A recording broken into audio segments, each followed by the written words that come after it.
sabihin dito, sa tambayan po namin yan eh. So yan po yung, dyan po pine-prepare yung mga pera for delivery with regard sa mga proponent na kausap ni Boss Henry Alcantara.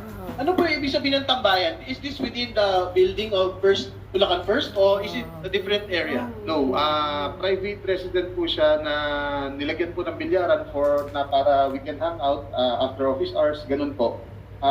Within the vicinity of the, of our office. Sino po yung rinenta ba yan o binili o merong may-ari niyan? Yes po, meron pong, alam ko po, kaibigan po ni Boss Henry Alcantara ang may-ari niyan. Alright. Pero hindi po, first, to be clear, hindi po ito sa building ng Bulacan First. Yes po, hindi po yan sa building ng DPWH. At hindi naman din ho si Alcantara ang may-ari, ibang tao.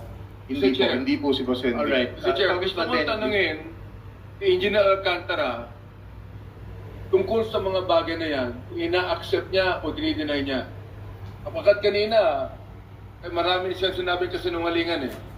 Engineer Sige, Alcantara, patapusin mo na daw yung mga litrato. Patapusin bakit mo mo na, na? Benny. Ano ba? Meron pa? Please,